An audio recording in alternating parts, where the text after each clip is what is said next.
روحانی مسرت دینے والی شخصیت جو ہے جناب علی احمد قانی، وہ سچے عاشق رسول اور محب مشائخ اور پوری کاریگر فیملی ہے. یہاں آیت علی صاحب موجود ہیں.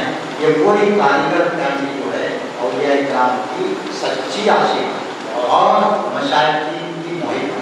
تو میں چاہتا ہوں کہ صاحب اللہ کی خوشی فرمائیں. میری یہ حالت سبحان اللہ سبحان اللہ. معراج کے واقعات تفصیل آپ سنیں گے. میں ایک واقعے پر آپ حضرات کو توجہ چاہتا ہوں. وہ واقعہ کیا ہے کہ نبی کریم صلی اللہ علیہ وسلم نے بیت المقدس میں انبیاء کرام کی امامت فرمائی. یہ مشہور واقعہ ہے. کبھی کبھی میرے ذہن میں یہ خیال آتا ہے کہ اللہ تبارک و تعالیٰ نے انبیاء کو بیت المقدس میں کیوں جمع کیا، حضور کی امامت دے.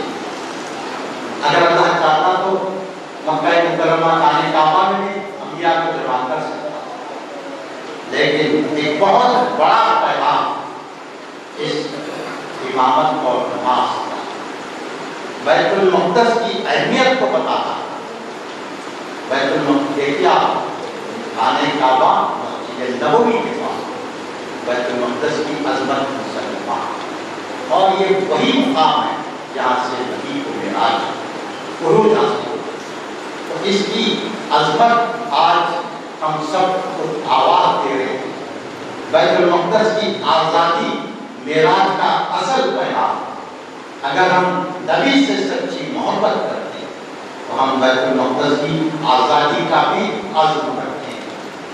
بیت المقدس آج کن ہاتھوں میں غالبانہ قبضہ یہودیوں کا ہو چکا ہے، اور وہاں پر غزہ میں کیا شیطانیت اور انسانیت کا ننگا ناچ ہو رہا ہے. معصوم بچوں کو تک نہیں چھوڑا جا رہا.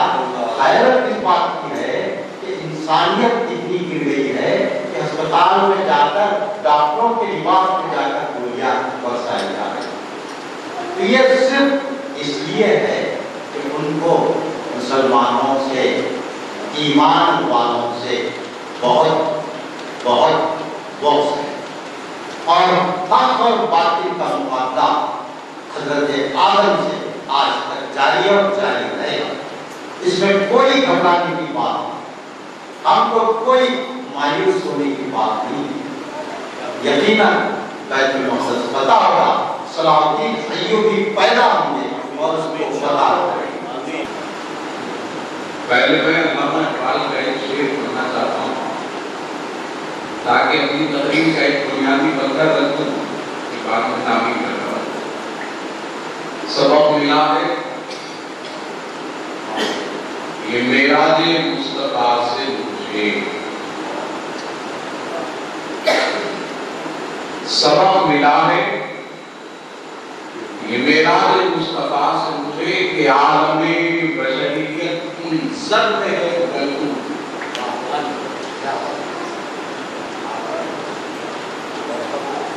میں اس کی وضاحت کروں گا کیونکہ کچھ تارے نگران جلسہ نے وہ چھیڑی ہے. ایک بار اور مدینے سے فلسطین میں آ یا رسول اللہ، ایک بار اور مدینے سے فلسطین میں آ، راستہ تکتی ہے پھر مسجد اقصی تیرا. آج کی رات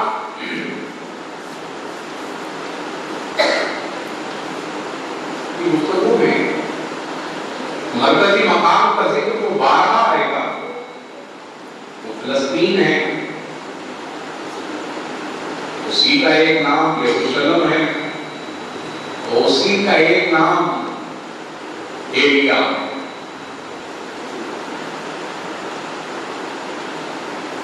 مسجد اقصی بھی کہتے ہیں، بیت المقدس بھی ہے. سامان کی وقت گفتگو کے آغاز میں شب معراج سے متعلق منظور کچھ شعر پیش کروں پھر گفتگو کا آغاز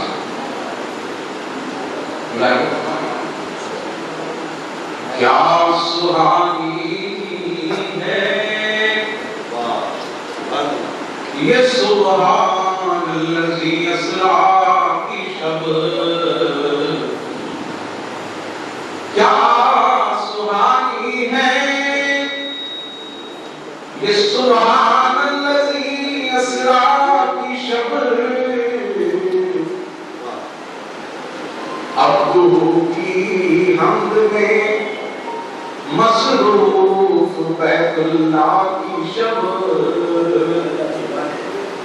عبدہ کی حمد میں مصروف بیت اللہ کی شب،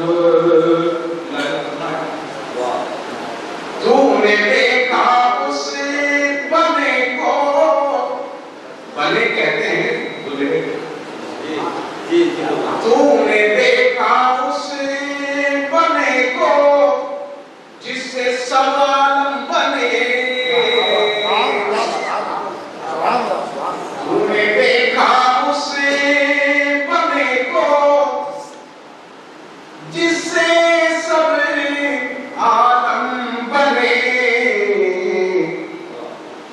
کیا مقدر کی دھنی ہے تو بھی ہے اسرار کی شب، کیا مقدر کی دھنی ہے تو بھی ہے اقصار کی شب، امت احمد تیری آسانی وجہ بن گئی، امت احمد تیری آسانی وجہ بن گئی، ربی علی کے مزے جو پا گئی موسیٰ کی شب، ربی علی کے مزے جو پا گئی موسیٰ کی شب، اس سے آگے شب تو کیا لفظ خیال شب نہیں،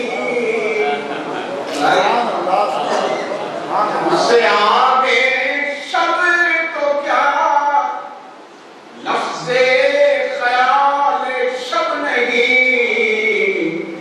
رک گئی سدرا پہ جا کر ساکن سدرا کی شب، رک گئی سدرا پہ جا کر ساکن سدرا کی شب،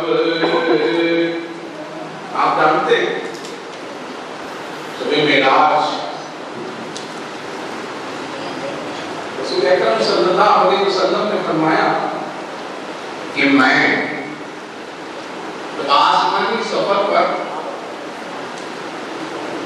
سبع سماوات کو پار کر چکا، صوفیہ فرماتے ہیں کہ مقام حکوم میں تھا، میں نے کھڑاووں کی آواز سنی اور خرانوں کی آواز سنی، ابو بکر کے کھڑاووں کی آواز سنی، اور ابو بکر کی عادت تھی کہ وہ نالین کو رگڑ کے چلتے تھے، اور میں نے بلال کے خرانوں کی آواز سنی، ملاحظہ فرمائیں، کوئی مہکے خواب ہے اور کوئی ہے مہوے خرام، کوئی مہوے خواب ہے اور کوئی ہے مہوے خرام، اپنی خدمت کی جزا سمجھا گئی آقا کی شب، اپنی خدمت کی جزا سمجھا گئی آقا کی شب، اپنے یار پار کے صدقے میں دکھلا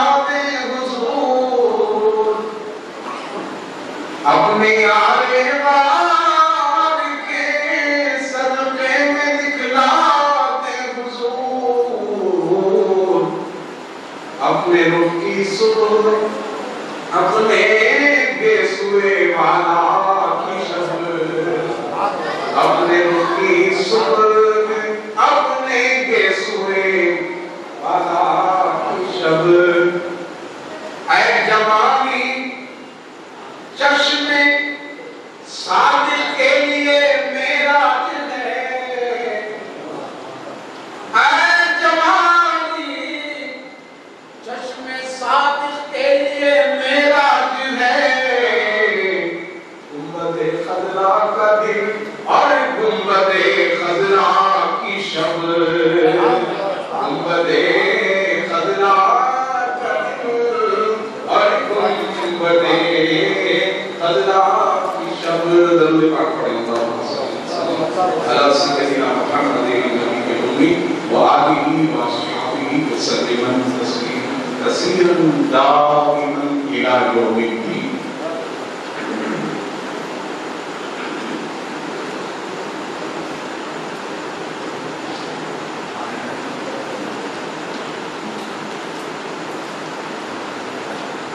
واہ ہے وہ ذات جو لے گئی اپنے بندے راتوں رات کے قریب حصے مسجد الحرام سے مسجد اقصی تک وہ مقام کہ جہاں ہم نے اپنی برکتوں کو پھیلا رکھا تاکہ ہم کو دکھا دیں ان کو اور بے شک وہ بہت سننے والا ہے بہت دیکھنے والا بلکہ بے شک بڑی سننے والا ہے وہ بڑی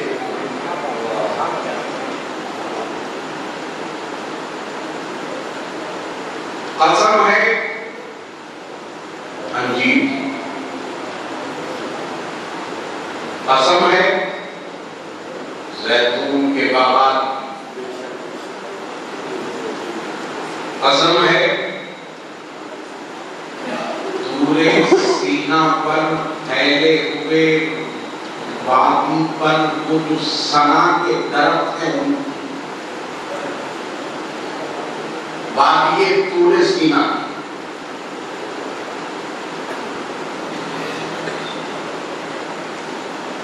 قسم ہے اس امین کے شہر کی کہ اللہ نے تمام مخلوقات کو پیدا کر کر جس کی امانت میں دے دیا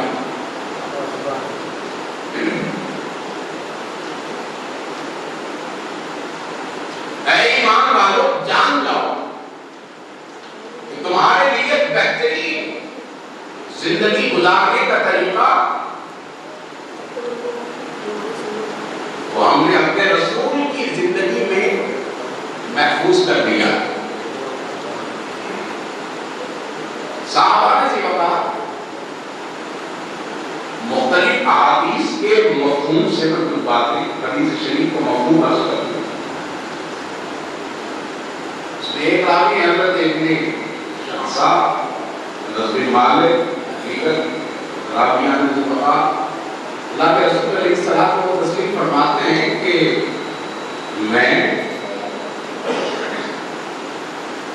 ہانی کے گھر سے اٹھ کر حدیم میں جا کر لیٹا تھا کہ آنے والا میرے پاس آیا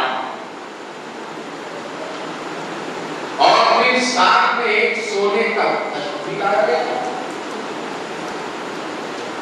پھر میرے سینے کو شق کیا گیا دل نکالا گیا دھویا گیا میرے پیٹ شکم ایمان و حکمت کو بھر دیا گیا پھر واپس اسی کیا گیا پھر ایک سواری آئی گدھے سے کچھ اونچی خچر سے کچھ چھوٹی اس کا نام تھا برات اس کی رفتار کا یہ حال تھا جہاں نظر پڑتی تھی وہاں قلم پڑتی پھر میں چلا پہلے آپ مفہوم سنیں، کہتے ہیں مجھے لے گا ایک مقام آیا، جبرائیل نے کہا کہ یا رسول اللہ یہاں توقف فرمائیے اور نماز ادا فرمائیے۔ وہ مقام تھا عیسیٰ کی پیدائش۔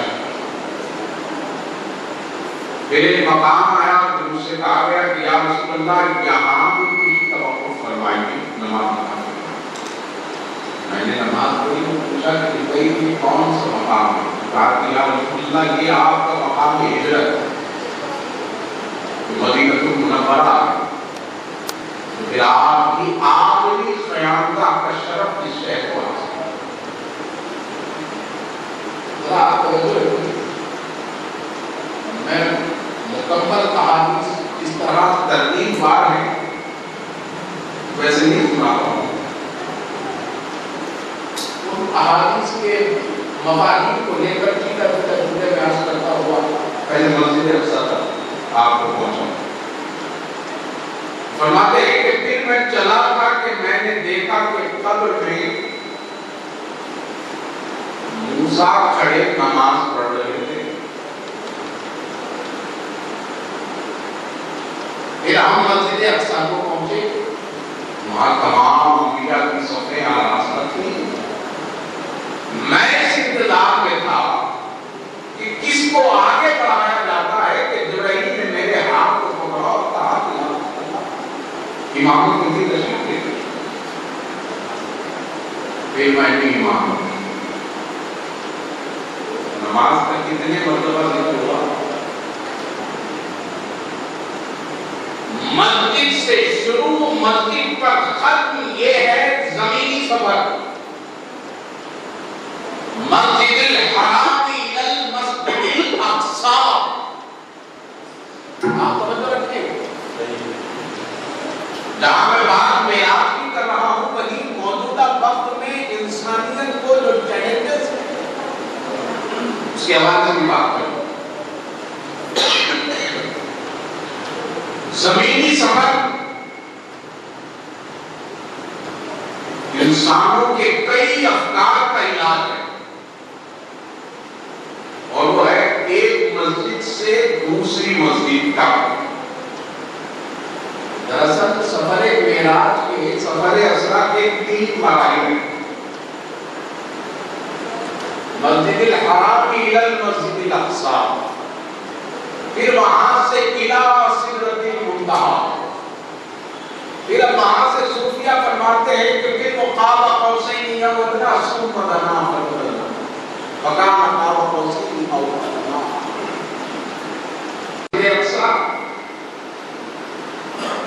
انتہائے بشریت سدرۃ المنتہی، اس کے بعد سے اللہ جانے اللہ کا رسول جانے اٹھا ہے۔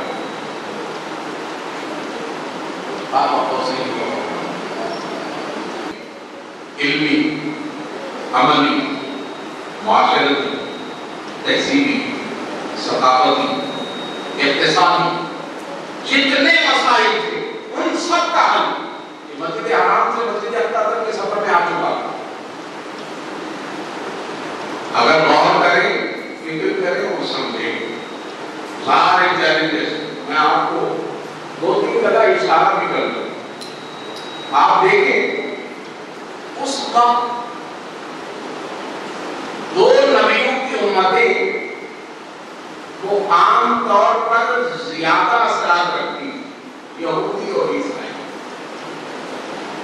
عیسائیوں کا یہ عقیدہ تھا کہ ہمارے جو نبی ہیں حضرت عیسیٰ، ان کو شہید کر دیا گیا، صلیب پر چڑھا دیا گیا، اور جو یہودی تھے ان کا اپنے اعمال کے ذریعے حال یہ تھا کہ وہ دور موسمی ختم ہو چکا، اب ہم جو کر رہے ہیں اس پر ہمارے نبی مطلع نہیں ہے، کچھ ہونے والا نہیں۔ یہ 2 قوموں کا ان دونوں قوموں کے نظریات کو اسی مسجد الحرام سے مسجد اقصی کے درمیان ذکر ہوا کہ میں ایک مقام پر پہنچا، وہاں مجھ سے کہا گیا کہ 2 رکعت نماز پڑھیے،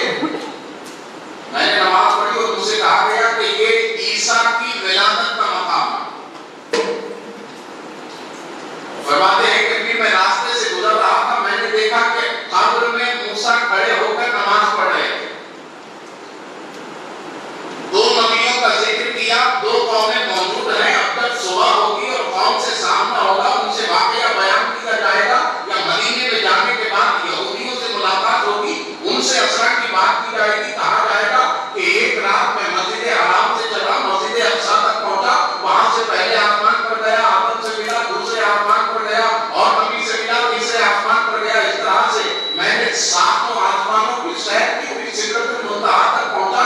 یہ ذکر ہوگا تو یہ قومیں چونکہ ایک ایک نبی سے جڑی ہوئی ہے, پہلے ان کے عقائد کی زمین پر ہی اصلاح کر دی اور بتایا. تو ذکر یہ کیا کہ عیسیٰ کی پیدائش کا ذکر ہے, موسیٰ کی قبر کا ذکر کیا.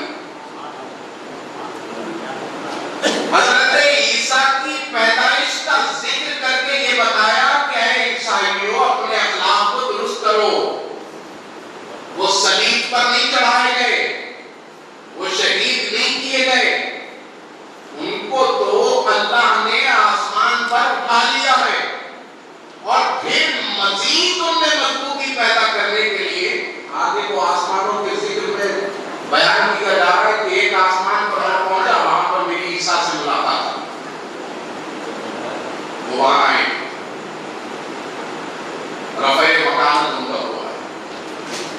اور دوسرا موسیٰ کی قبر کا ذکر ہوا تاکہ وہ یہودی قوم یہ جان لے کہ جتنی نصیحتیں اور وصیتیں تمہارے نبی نے تم کو کی تھی, اس کے باوجود بھی تم نے اس کو فراموش کر دیا.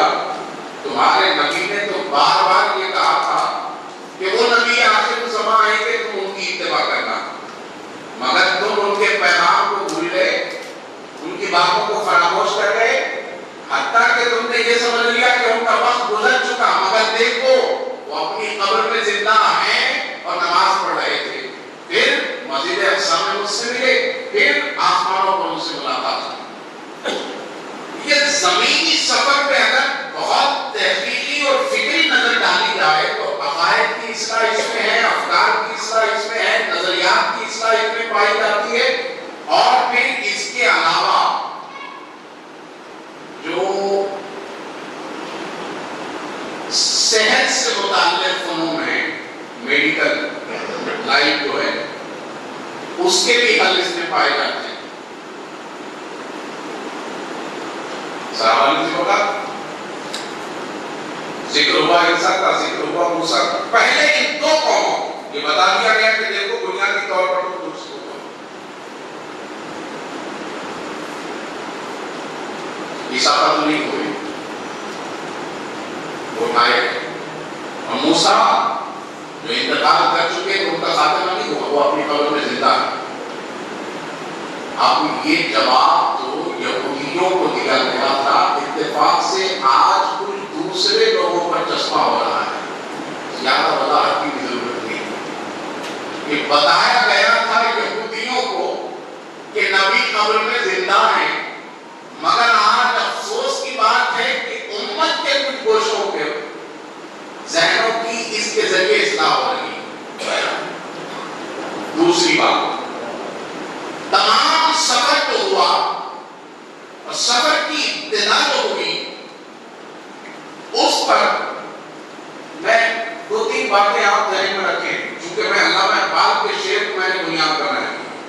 سبب ملا ہے کہ میرا تو مصطفیٰ چاہتے ہیں, یہ عالم بشریت کی زد میں ہے. زد کہتے ہیں ٹھوکر کو, منزل کو نہیں, مستقبل کو نہیں, رکنے کو نہیں, پڑاؤ کو بھی نہیں, مرحلے توقف کو بھی نہیں, زد پر ٹھوکر میں کہ عالم بشریت کی زد میں ہے گردوں آسمان. یہ بشریت کون سی ہے اور اس بشریت سے ہماری بشریت کا تعلق ہے یا نہیں؟ بات سمجھ آ گئی جی. ابتدا میرا سبحان اللہ بات ہے جو لے گئی رب اپنے لے جانے کا ذکر فرما رہا, وہ ذات لے گئی. بنیادی طور پر کئی سارے حل اور کئی سارے افکار میں ایسا نور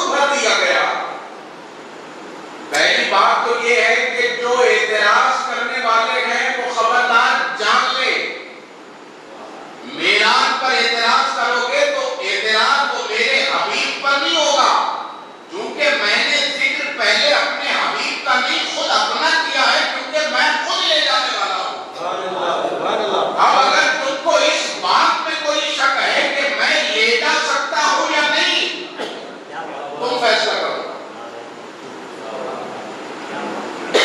یہ تم جانو۔ بات سمجھ گئے؟ یہاں شان رسالت میں گستاخی کا کوئی مسئلہ ہے ہی نہیں، یعنی کہ رب نے ایسا اپنے حبیب کی دفاع میں اپنی قوت کے ساتھ، یہاں آپ غور کریں، سبحانیت کا ذکر کیا، اس کا پاکی کا، کون سی پاکی؟ اس کی ذات کی جو پاکی ہے وہ تو ہے، تمہارے خیالات کی جو گندگی ہے نا وہ اس سے بھی پاک ہے، وہ اس پر اس کا کوئی اطلاق نہیں ہوتا، یہ جائیں گے کہ نہیں جائیں گے، آسمانوں سے اوپر کیسے گئے، جسم کثیف تھا، آسمانوں کی دنیا لطیف ہے، وہ کس طرح گزرے، سواری بھی ہے تو نور کی، نور لطیف ہوتا ہے، اس پر جسم کے ساتھ بیٹھے، کثافت نور پر کیسے بیٹھ سکتی ہے، پھر جبرائیل امین ہے وہ بھی لطیف ہے، اور کثیف کی سواری کو لطیف اس کی لگام ہاتھ میں کیسے لے سکتا ہے، یعنی کہ معراج کئی عجائب و تحیرات کا عجیب و غریب سرچشمہ ہے، جتنی فکر کرتے جاتے۔ ایک ہوئی پہلی بات، تم یہ سمجھ لو کہ اعتراض میرے حبیب کا ہے ہی نہیں، اس لیے کہ انہوں نے جانا چاہا ہی نہیں، بات تو پہلی ہے، وہ چاہتے ہی نہیں تھے، وہ تو موسیٰ تھے تو کہہ رہے تھے ربی ارنی ربی ارنی، جو خود میرے قرب سے آئے ہو، جب کچھ نہیں تھا میں تھا اور یہ تھے، جب کچھ نہیں تھا میری ذات تھی اور میرا بندہ احمد تھا، وہ مجھے دیکھ دیکھ کر میری تعریف بیان کرتا تھا، وہ نہیں چاہتا تھا کہ میں جاؤں مجھے لے جایا جائے، یہ تو دراصل رب بوساطت نبوت و رسالت و عبدیت محمدی امت کو خود بتلانا چاہتا ہے، بات سمجھ میں آ رہی؟ ورنہ معراج اور رسول کی، رسول براق پر چڑھے اور رسول کی معراج، جبرائیل رسول کی سواری کی لگام پکڑے اور رسول کی معراج، رسول عیسیٰ کی پیدائش کے مقام پر نماز پڑھے اور رسول کی معراج، رسول حضرت موسیٰ کو قبر میں نماز پڑھتے دیکھے، یہ رسول کی معراج، اللہ کے رسول 1,24,000 انبیاء کی امامت کر لیں تو کیا یہ رسول کی معراج؟ کیا آپ اپنی سواری کو مسجد اقصیٰ میں ایک کوٹھے سے باندھتے اور پھر سیڑھی کے ذریعے اوپر چڑھ جائیں، یہ رسول کی معراج؟ کیا پہلے آسمان پر پہنچنا یہ رسول کی معراج ہے جبکہ وہاں آدم پہلے سے موجود ہے؟ کیا دوسرے آسمان پر پہنچنا یہ رسول کی معراج ہے جبکہ وہاں دوسرے نبی پہلے سے موجود ہے؟ کیا سدرۃ المنتہا پر پہنچنا رسول کی معراج ہے؟ وہ تو ان کے احکام بردار جبرائیل امین کا ٹھکانہ ہے، تو رسول کی معراج ہے کیا؟ معراج مصطفیٰ کہتے کس کو ہے؟ معراج کا معنی کیا ہے؟ معراج کا مفہوم کیا ہے؟ اگر آپ یہ کہیں گے کہ معراج عروج سے ہے تو وہ ذات کے عروج کو کون بیان کرے جس کے صدقے میں سب کو تسلیم کیا گیا ہے؟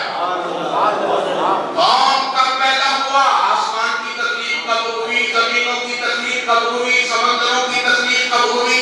نباتات کی تخلیق کب ہوئی؟ جمادات کی تخلیق کب ہوئی؟ عالم بالا کی تخلیق کب ہوئی؟ عالم اشیاء کی تخلیق کب ہوئی؟ قدسیوں کی تخلیق کب ہوئی؟ ملائکہ کی تخلیق کب ہوئی؟ اولو بالمان کی تخلیق کب ہوئی؟ جنت کب بنائی گئی؟ کتنے طبقات بنائے گئے؟ کس طبقے میں جنت میں کیا رکھا ہے؟ جہنم کب بنائی گئی اور کس جہنم کے کس طبقے میں کیا عذاب ہوگا؟ یہ سب تو سامنے ہو رہا ہے، یعنی کہ تمام مخلوقات اپنا عروج جس کے سامنے طے کر رہے ہوں، اس کی معراج کو کیا سمجھیے گا؟ معراج عروج سارے عروج جس ذات کے سامنے طے ہو رہے ہیں، اس کی معراج کیا ہے؟ دراصل صوفیہ اور بزرگوں کی نالائق برداری سے جو تھوڑا سا ہی مانگے آئے نا، یہ میں اسی میں ذمہ بیٹھ کرتا ہوں۔ اب آپ بات سنیں گے تو نظر میں ضرور آؤں گا مگر باتیں کسی اور کی، بس یہ سمجھیے کہ مولانا روم کی بانسری بج رہی ہے۔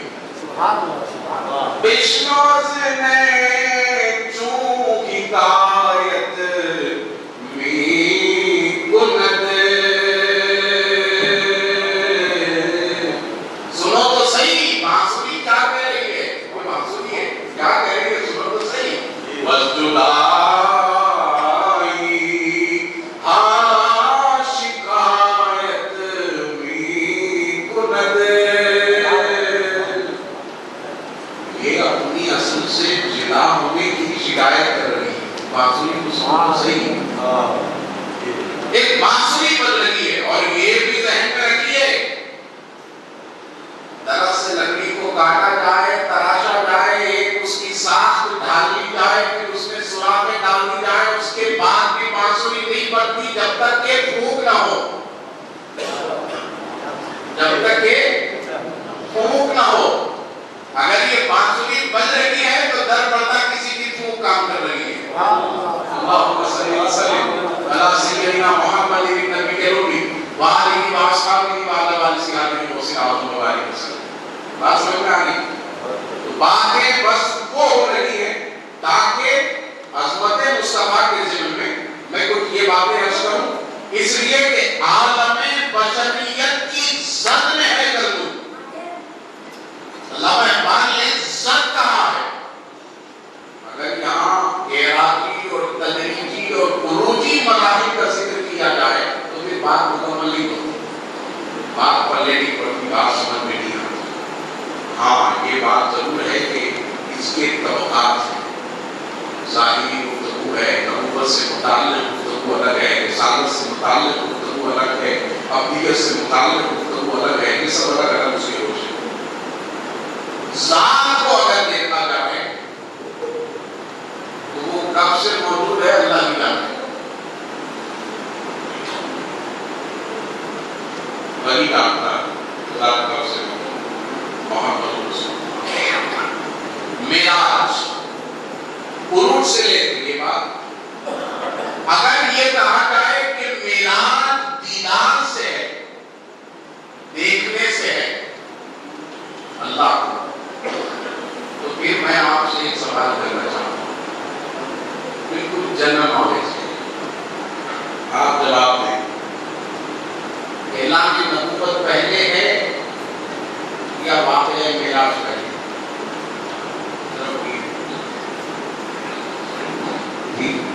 اللہ کے رسول نے نبوت کا اعلان پہلے فرمایا یا پھر یہ سفر پہلے کیا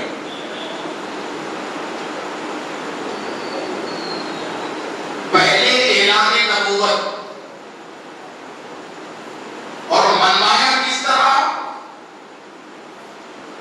اے اہل عرب اے کفاران مکہ تم مجھے کیسا جانتے ہو اور کھڑے ہیں وادی فاران کوہ صفا پر اس لیے کہ اللہ کی یکتائی کو منوائیں اور کہہ رہے ہیں میں کیسا ہوں بات سمجھ میں آ رہی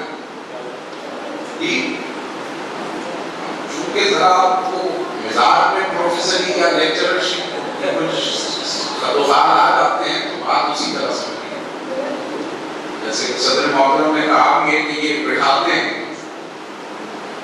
بیوروشپ یہ کہتے ہیں کہ میاں دماغوں میں بات کو بٹھاؤ پہنچاؤ نہیں پھر تم چلے جاؤ تو تم تو حیدرآباد میں ہی رہو مگر وہ بات نہیں رہے اپنے ساتھ حیدرآباد کرتے کیا میں اپنی بات اکثر جلسوں میں ایسا ہوتا ہے مولانا تقریر کرتے ہیں اور ساتھ میں ساری باتیں لے کے اپنے مقام پہ روانہ ہوتا ہے کیونکہ نعروں کی وجہ سے بات سمجھ میں آ رہی تو میں تو چلا جاؤں مگر میری باتیں آپ کے دماغ میں رہے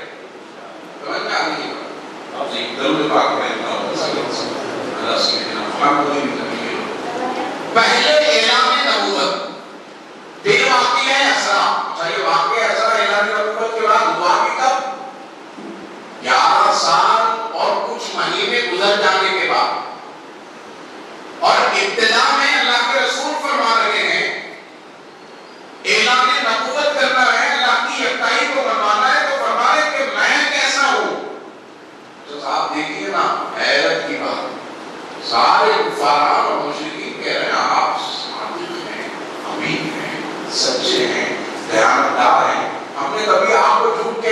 دیکھا ہی نہیں, کبھی سنا ہی نہیں. ہم آنکھ بند کر آپ پر یقین کرتے ہیں, آنکھ بند کر کے آپ کی ذات تو اتنی پاکیزہ مطہر باکمال ہے, سب نے یکساں کہا. تو اللہ کے رسول نے کہا اچھا تو پھر ایک تمثیل اختیار کی, ایک تمثیل اختیار فرمائی اور ایک حکمت اختیار فرمائی اور کہا کہ اچھا یہ بتاؤ, میں اونچائی کے مقام پر کھڑا ہوں, جو میں دیکھ رہا ہوں وہ تم نہیں دیکھ رہے ہو, اور جو میں بتاؤں گا وہ خبر تم نہیں دے سکتے. یعنی کہ جب اونچائی پر کوئی پہنچتا ہے اور اونچائی سے دیکھتا ہے تو دیکھنے والے تو دونوں ہوتے ہیں, مگر اونچائی سے دیکھنے والے کا دیکھنا وہ نیچے سے دیکھنے والوں کے لیے غائب ہوتا ہے. آپ سمجھ میں آ رہی؟ پہاڑ پر چڑھ کر کوئی اگر دیکھے تو نیچے والے بھی اپنی آنکھوں سے دیکھ رہے ہیں, پہاڑ والا بھی اپنی اس آنکھ سے دیکھ رہا ہے, مگر آنکھیں دونوں کی برابر, دیکھنے میں فرق مقام کی وجہ سے. غیب کی بہت ساری وضاحت ہے, اس میں ایک وضاحت یہ ہے کہ اونچائی پر پہنچ کر جب دیکھا جاتا ہے تو وہ نیچے والوں کے لیے غیب ہوتا ہے. سمجھ میں آ رہی ہے؟ ہاں. تو اب آپ دیکھیے کہ اللہ کے رسول کو کس اونچائی تک کا ذکر کیا گیا, کس اونچائی کا بیان کیا گیا ہے. اِلَىٰ سِدْرَةِ الْمُنتَہَىٰ, یعنی جہاں مخلوقات کی حدود ختم ہو گئی تو وہاں تک پہنچ گئے, وہاں پہنچ کر رکے نہیں, جھٹکا بھی نہیں لیا, ہچکچائے بھی نہیں, ایک شان بے نیازی کے ساتھ سدرۃ المنتہا سے آگے بڑھ رہے ہیں اور پھر پلٹ کر دیکھ بھی رہے کہ جبرائیل کی کیا بات ہے. آپ مسجد حرام سے یہاں تک ہمیشہ ساتھ ساتھ آئے ہو, یہاں اچانک ہاتھ بھاگ کر پیچھے کھڑے ہو گئے, کہا کیا بات ہے؟ تو کہا کہ یا رسول اللہ یہی تو ہے غلام اور آقا کے فرق کی حد ہے سدرۃ المنتہا. یہ مقام مجھے روکنے والا ہے اور مخلوق کی انتہا کا ہے, منتہا کا ہے. اب اس سے آگے تو وہی جا سکتا ہے جو باعث مخلوقات ہو, جو سبب مخلوقات ہو. کیا سنا؟ اگر یک سبے روح برتر برف فروغ تجلی میں سو سکتا ہوں, اگر میں ایک ذرہ برابر آگے بڑھوں تو فروغ تجلی سے جلالت کہا کہ ایک میرے پر جلا دیا جائے کہ اختلاف آگے. سدرۃ المنتہا جو مخلوقات کی انتہا ہے, وہاں پہنچ کر بھی وہ ذات رک نہیں رہی ہے اور آگے بڑھ گئے. اور قرآن کی ذکر کر رہا ہے, دیکھو کعبہ قوسین یا ادنیٰ, دو کمانوں جتنے قریب ہو گئے, کمان مل گئے, دو کمان آپس میں مل گئے, اور کوئی قربت کی جگہ باقی رہی ہی نہیں. دور عرب کی تقسیم, دور عرب میں عرب کے معاشرے میں ہوتا یہ تھا کہ جب دو قبیلوں میں آپس میں اتحاد ہوتا تو وہ اپنی دونوں کمانوں کو ملاتے تھے, اور دونوں کمانوں کو دونوں قبیلوں کے سردار ملا کر ان دو کمانوں سے ایک تیر چھوڑی جاتی. وہ یہ اعلان ہوتا کہ اب تمہارا دشمن ہمارا دشمن, ہمارا دشمن تمہارا دشمن. یعنی کہ اب یہ آپسی تکلفات سارے ختم ہو چکے, اب ہم ایک ہو گئے. کمانوں کی مثال دی, آپس میں ایک ہو گئے, اب قرب کی کوئی جگہ بچی نہیں. تو کہا اور قریب ہوئے. اللہ جانے اور قریب ہونا کیا ہے.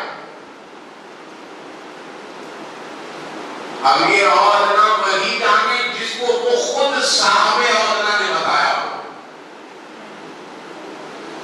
مگر پہنچے اس بلندی پر کہ جہاں مخلوقات کی انتہا ہو چکی. اب آپ یہاں سے مثال لے چکے کہ اونچائی سے جو دیکھتا ہے وہ نیچے سے دیکھنے والوں کے لیے غائب ہوتا ہے. اب رسول اللہ صلی اللہ علیہ وسلم اس مقام پر پہنچے, سفر میں وہاں تک چلے گئے, پھر اس کے آگے چلے گئے, اب نیچے بچا کہ آپ جو کچھ ہے نیچے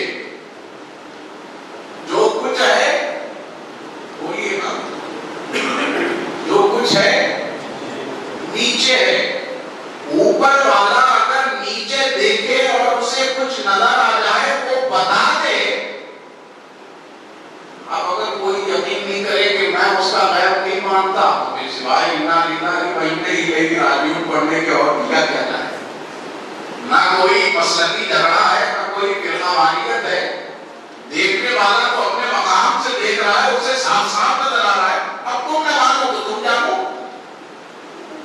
جی اچھا صاحب پھر آئیے, آپ سوچے ہیں ساتھی ہیں امی ہیں جہاں کا کام ہے تو آگے میں جو دیکھ رہا ہوں تو نہیں دیکھ رہے ہو. اگر میں یہ کہہ دوں کہ میرے پیچھے سے ایک لشکری دربار ہے وہ تم پہ گرفتار کرنے والا ہے تو تم کیا کرو گے؟ ابو جہل, ابو لہب, عتبہ, شیبہ, یہ سارے نامی گرامی گنڈے عرب کے سب نے کہا کہ ہم بغیر کسی تحقیق کے یقین کر دیں گے کیونکہ آپ جھوٹ بولتے ہیں. پھر اللہ کے رسول نے کہا کہ اچھا ٹھیک ہے, جب تم میرے کہنے پر قافلے کے حملہ کرنے کو, لشکر کے حملہ کرنے کو مانتے ہو تو پھر میرے ہی کہنے پر ایک خدائے واحد کو مان لو, اس کے علاوہ کوئی مان لو. گروہ ہو گئے صاحب. ابو لہب ادھر ہوا, ابو لہب ادھر بھاگا, عتبہ ادھر بھاگا, شیبہ ادھر بھاگا. گروہ ہو گئے. ماننے پر بن دیکھے ماننے پر بھی کسی کو اختلاف نہیں تھا. تو بات یہ معلوم ہوئی کہ کفاران و مشرکین کو ذات رسالت سے کبھی اختلاف تھا بھی نہیں, نہ اعلان نبوت سے پہلے نہ اعلان نبوت کے بعد. اصل دشمنی جو کچھ بھی تھی وہ اپنی انانیت اور غرور, تکبر, نفرت کی تھی. ذات رسالت میں اس لیے رب نے فرمایا سبحان الذی, جو ذات جا رہی ہے نا وہ میری سبحانیت کی مظہر ہے. میں اسے لے جا رہا ہوں. میں پاک ہوں تمہارے ہر خیال سے, تمہارے ہر گمان سے, تمہارے ہر شک سے, تمہاری ہر خرابی دماغ سے. میں پاک ہوں اور وہ ذات جو جا رہی ہے میری سبحانیت کی مظہر ہونے کی وجہ سے تم جو بھی کہو اب اس پر کوئی فرق پڑنے والا نہیں ہے. میں لے گیا, وہ آئے اور ساری باتیں سنا بھی دی, سب نے قبول کر بھی لیا, مان بھی لیا. جہاں ایمان لانے کی بات تھی پھر ہو گئے. اب صاحب یہاں ایک بات میں ضمناً اور تمہیداً میں نے ذرا اس مضمون کو تبدیل کیا. مجھے جب لگے گا کہ گاڑی اسٹیشن پہ پہنچ چکی ہے تو میں خود بہت آؤں سمجھ میں آ رہا ہے. ابھی وہ یہ ہے کہ کہیں کہیں پٹری بدل رہی ہے, کہیں سامنے سے مال گاڑی آ رہی ہے تو بدلنا پڑ رہا ہے, کہیں شتابدی آ رہی ہے تو بدلنا پڑ رہا ہے. ذرا پٹریاں بدل رہی ہیں ادھر ادھر. اب مین روڈ پر آنے تک اگر آپ برقرار رہے تو سلسلہ بات چلیں گے, ورنہ پھر جہاں بھی سب اسٹیشن آتا ہے وہیں پر ہمارے نئے انقلاب ہو جائے گا. توجہ سے سنیں صاحبان سی بات. اعلان نبوت پہلے, اقرار توحید پہلے لیا, اللہ ایک ہے پہلے بنوایا. تو صرف اور انبیاء کی طرح سن کے کہہ رہے تھے یا دیکھ کر؟ اعلان نبوت میں کوہ صفا پر جو کہہ رہے تھے اللہ ایک ہے وہ سن کر یا دیکھ کر؟ یا تو موسیٰ کی طرح تھے اس وقت؟ ارے وہ ذات کے جو پیدا ہو تو کہیں اشہد ان لا الہ الا اللہ انی رسول اللہ, میں اللہ کا رسول. تو صاحب ایک بات یہ بھی سنیے, اگر معراج کی رات ہی دیکھنا تھا, میں آپ کے عقلوں کا علاج کر رہا ہوں, اگر معراج کی رات ہی کو دیکھنا تھا تو یہ سب سنے ہو کی امامت کیوں کروائی گئی؟ سمجھ میں آ رہی بات؟ اگر اوپر جا کر ہی دیکھنا تھا تو یہ 1,24,000 ہی کی طرح تھے, پھر کیوں آگے بڑھایا گیا سب سننے والے؟ تو فارسی کی یہ محاورہ ہے نا، سنیدہ کہہ ہوت مانند دیدہ، سنا ہوا دیکھے ہوئے کے برابر کب ہوتا ہے؟ تو یہ تو دیکھے ہوئے تو بہت پہلے سے، مگر اب جو انبیاء میں سے پہلوں نے دیکھنے کی خواہش ظاہر کی تھی، اس معراج میں ان کو دکھانا ہے اس کا جلوہ، جنہوں نے 9 بار تک ربی ارنی کہا تھا، حضرت موسیٰ وہ بھی تمنا کے ساتھ وہاں کے لے کر حاضر ہو لگے ہیں، حتیٰ کہ واپس ہو رہے تو کہا یا رسول اللہ آپ کو رب کی بات سے کیا پڑھا؟ اللہ نے اپنی امت کے لیے 50 نمازیں دی، کیا دی؟ بولیے 50 نمازیں، ابتدا میں 4 جگہ نمازوں کا ذکر، کتنے؟ مدینہ المنورہ، مقام پیدائش عیسیٰ، قبر موسیٰ، مسجد اقصی، اور پھر واپسی میں یہ نمازوں کے 5واں ذکر۔ اس حکمت سے بھی بتایا جا رہا ہے کہ نمازیں 5 ہی ہونے والی ہیں، سمجھ میں آ رہی 5 مرتبہ دیکھو 50 نمازیں۔ حضرت موسیٰ نے کہا کہ یا رسول اللہ آپ کی امت اتنی نمازیں نہیں پڑھ سکتی، اللہ اکبر، موسیٰ کہا کہ وہ پہلے گزر چکے، وہ امت رسول کے بارے میں اتنا واقف، اور جو خود ہیں اور جو تبلیغ فرمانے والے ہیں، جن کی زبان سے دعوت سن کر لوگ اللہ پر ایمان لانے والے، وہ اپنی امت کو نہیں جانتے۔ اللہ نے 50 نمازیں دے دی، رسول اللہ 50 نمازیں لے کر آ گئے، اور موسیٰ جو ہم سے بہت پہلے ہیں وہ یہ جان لگے ہیں کہ یہ امت نماز نہیں پڑھ سکتی۔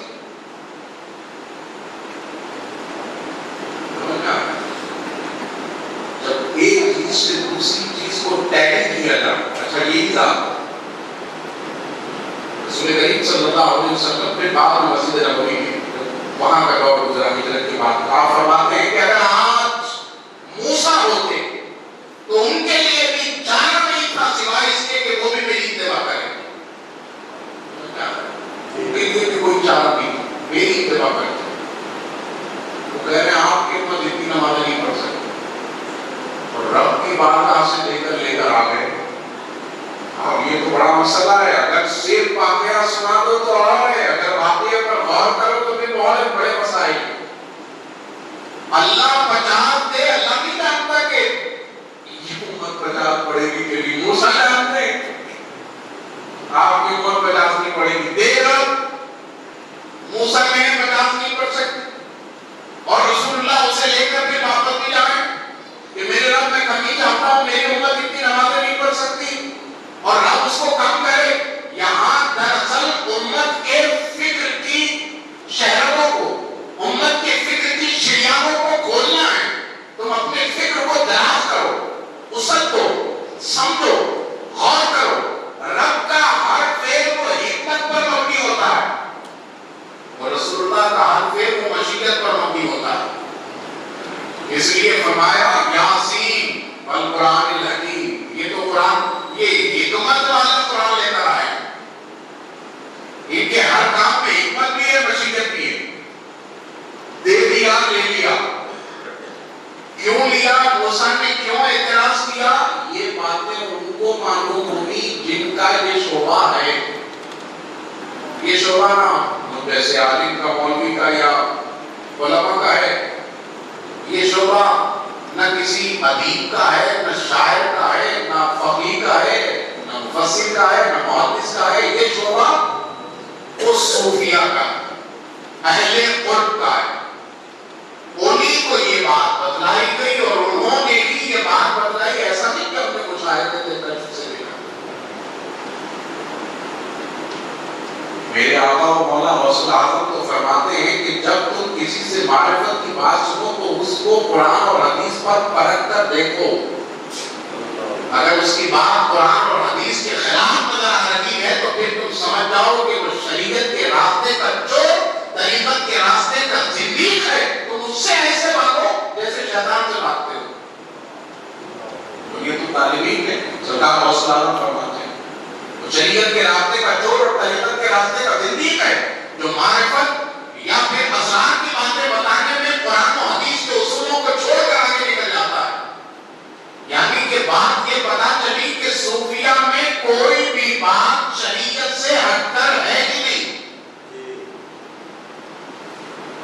مزید وضاحت آپ چاہیں تو وہ حضرت ابو ہریرہ رضی اللہ تعالیٰ عنہ کی ایک روایت ہے. آپ فرماتے ہیں کہ میں نے اللہ کے رسول سے ان کے 2 برتن حاصل کیے. ایک برتن تو وہ ہے جو میں تم کو بتا رہا ہوں، وہ عبادات اور معاملات سے متعلق ہے، اور دوسرا برتن وہ ہے کہ اگر میں وہ تم کو بتاؤں تو تم میرا حلق کاٹ دو.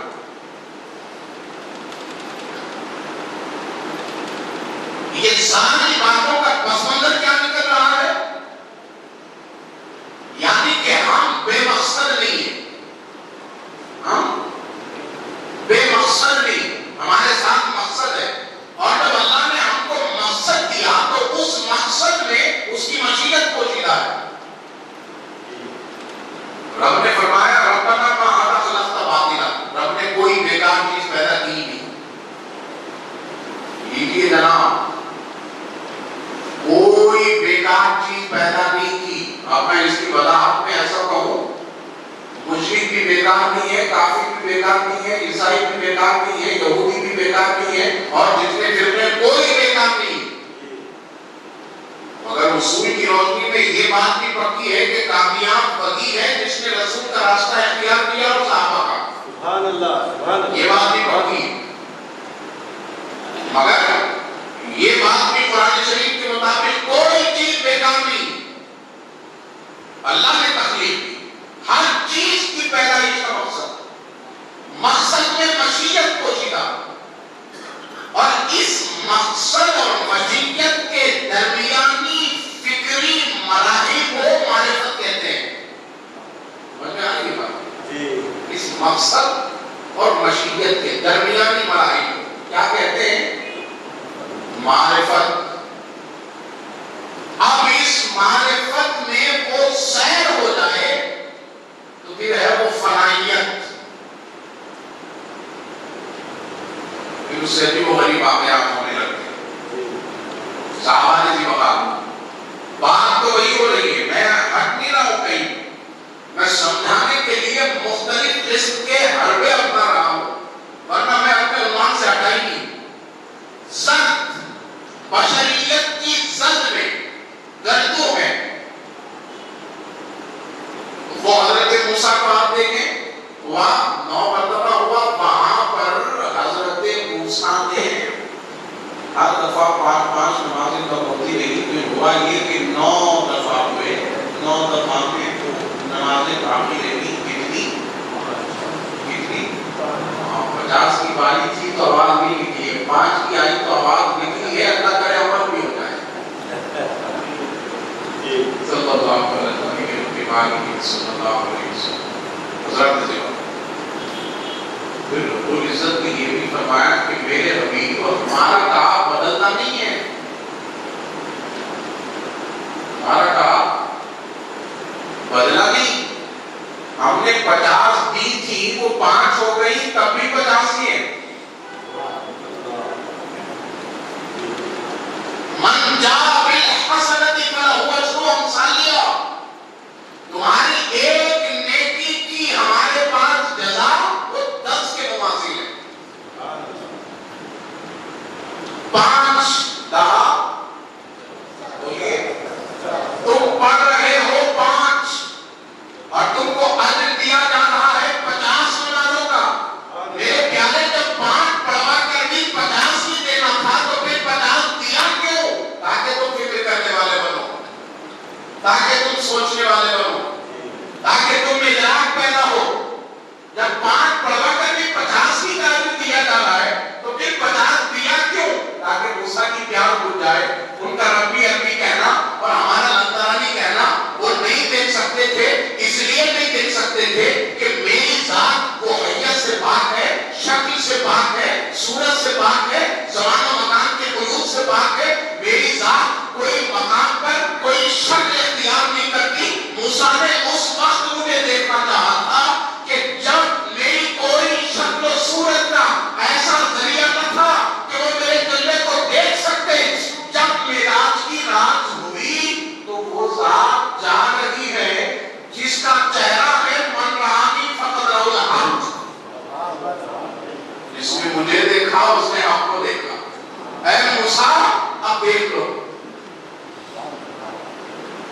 کو تم شکل میں دیکھنا چاہتے تھے تو ہماری شکل تو تھی ہی نہیں، مگر یہ ذات ایسی ہے کہ جس کو دیکھنا مجھے دیکھنا ہے۔ پیارے اگر بشر ہی تھے تو پھر دوسرے نبیوں کے بارے میں ایسا کیوں نہیں ہوا؟ رسول کریم بشر ہی تھے تو پھر دوسرے کسی نبی نے ایسا کیوں نہیں فرمایا؟ بات یہ ثابت ہوتی ہے، یہ ثابت ہوئی کہ رسول اللہ کی بشریت اقتضائی ہے۔ کیا ہے؟ اقتضائی۔ آپ نے تقاضائے بشریت کو مرضی رب کے مطابق اپنے اوپر طاری و لازم کیا، پھر یہ سارے معاملات ہو رہے ہیں، ورنہ سارے عروج اور سارے مناظر بشریت کے اور اس مخلوقات کے طے ہو رہے ہیں اس ذات کی وجہ سے۔ اب پھر میں وہاں لا رہا ہوں کہ عالم بشریت کی صد میں ہے کر، اب یہ پھر بشریت کون سی؟ اب یہ ہوا کہیں نہ کہیں پھرتا پھرتا سیر کرتا وہ حضرت شمس تبریز تھے۔ مولانا روم کے جب دبستان میں آئے تو سارے شاگرد تو خطہ کے مولانا روم کی دیکھنے لگے، یہ چیز کیا ہے، کیا ہے، کون ہے، کس دنیا کا باشندہ ہے، بال ایک طرف کو ڈالیں، رات ایک طرف سے بغری عجیب و غریب حالت آگے ہیں کہ کسی جگہ بیٹھنے کو تیار نہیں، عجیب بے چینی اس طرح کی مگر یہ کیا ہے، یہ سمجھ نہیں پا رہا ہے آخر ہے کیا۔ آخر میں وہ شمس تبریز بڑے اطمینان کے ساتھ آئے اور آگے وہ کتابوں کو غور سے دیکھا، مولانا روم کو غور سے دیکھا، بیٹھا یہ چیز یہ کیا ہے؟ مولانا روم نے کہا کہ عجیب بات ہے، آگے یہ چیز پوچھ رہے ہو یہ کیا ہے؟ کہ تو نہ جانی، یہ وہ ہے جسے تم نہیں جانتے۔ شمس تبریز نے کہا اچھا منظر میں نہیں جانتا، جب میں نہیں جانتا تو پھر ان کتابوں کی ضرورت ہی کیا ہے؟ اٹھایا اور پانی میں ڈال دیا، لو ہم نہ جانے تو پھر کتابوں کی ضرورت کیا ہے؟ کتابوں کے لیے مولانا روم رونے لگے، کتابیں نکال کر دیے، برفوں کے لیے روتا ہے، سیاہی کے لیے رو رہا ہے، جلدوں کے لیے رو رہا ہے، تم نے اس کو علم سمجھ رکھا ہے؟ یہ لے کتابیں پانی سے نکال کے دی تو ایک کتاب کو بھی پانی نہیں لگا تو مولانا روم نے کھڑے ہو کر کہا یہ چیز تو کہا یہ نام ہے کہ تو نہ جانی، یہ وہ ہے جسے تو نہیں جانتا، چلو نکلے۔ پھر مولانا روم کا یہ حال تھا، دیوانے بن بن کے کہتے تھے کہ سچ کتاب سچ ورق درنار کل، 100 کتابوں کو 100 اوراق کو آگ میں ڈال دو، جلا دو، اپنے دل کو یہاں کی طرف پھیر دو تاکہ تمہیں علم بھی مل جائے، ادراک بھی مل جائے، معرفت بھی حاصل ہو جائے۔ نعرہ تکبیر، نعرہ رسالت، یا عالم بشریت کی زر میں ہے کر تم۔ جی صاحب ہو گیا، حضرت موسیٰ کی فائل پوری ہوگی، واپس تشریف لائے۔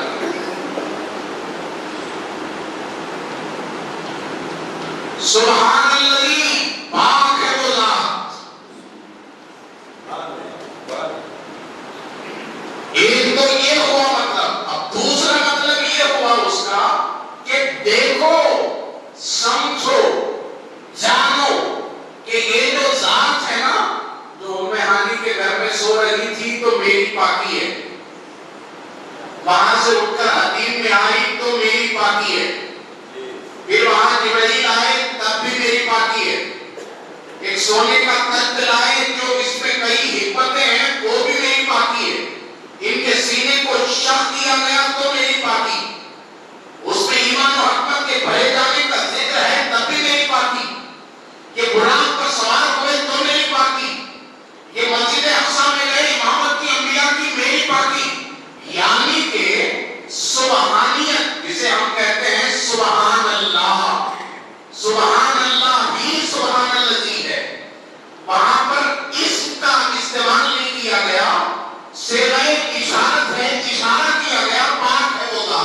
سبحان الذی، الذی وہ پاک ہے وہ ذات، اور ہم سبحان اللہ کہتے ہیں اللہ پاک ہے، تو یعنی کہ سبحان الذی کا معنی یہ ہوا کہ میرے حبیب کا سونا سبحان اللہ، میرے حبیب کا جاگنا سبحان اللہ، میرے حبیب کا حتیم میں جانا سبحان اللہ، میرے حبیب کا براق پر سوار ہونا سبحان اللہ، میرے حبیب کی سواری کا جبرائیل کا لگام پکڑنا سبحان اللہ، میرے حبیب کا عیسیٰ کی پیدائش کے مقام پر جانا سبحان اللہ، میرے حبیب کا موسیٰ کو قبر میں نماز پڑھتے دیکھنا سبحان اللہ، میرے حبیب کا مدینہ منورہ میں 2 رکعت نفل نماز پڑھنا سبحان اللہ، میرے حبیب کا تمام 1,24,000 انبیاء کو نماز پڑھوانا سبحان اللہ، میرے حبیب کا پہلے آسمان پر جانا سبحان اللہ، دوسرے آسمان پر جانا سبحان اللہ، تیسرے آسمان پر جانا سبحان اللہ، چوتھے آسمان پر جانا سبحان اللہ، 5ویں چھٹے پر سدرۃ المنتہا پر جانا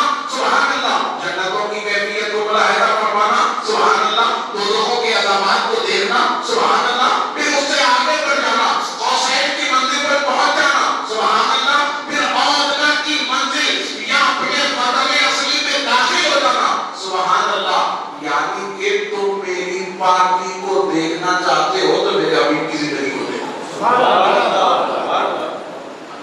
تم میری پاکی کو سمجھنا چاہتے ہو میرے حبیب کو دیکھو، اور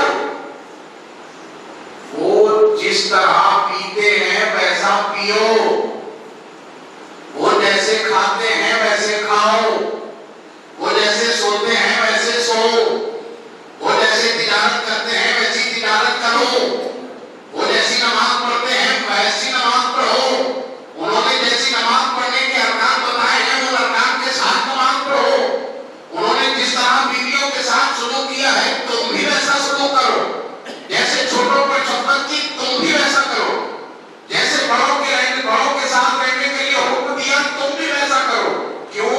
تاکہ تمہاری زندگی بھی پاک ہو جائے، تم بھی اچھے ہو جاؤ، معاشرہ سدھر جائے، امن و امان آ جائے، حالات درست ہو جائے، بحالیاں آ جائے، انسانیت کے دکھ درد کا علاج ہو جائے سبحان اللہ، یعنی کہ میرے حبیب کی پوری زندگی وہ سبحان اللہ ہے، میری پاکی ہے، میری سبحانیت کی شان ہے، میری سبحانیت کا مظہر ہے سبحان اللہ سبحان اللہ سبحان اللہ۔ عیسیٰ اجازت ہو ایک بات اور ذکر شرح صدر، سینے کو شق کیا گیا، حدیث شریف، سینے کو بولیے کیا گیا، اللہ کے رسول فرماتے ہیں میرے سینے کو شق کیا گیا، دل نکالا گیا، دھویا گیا زمزم کے پانی سے،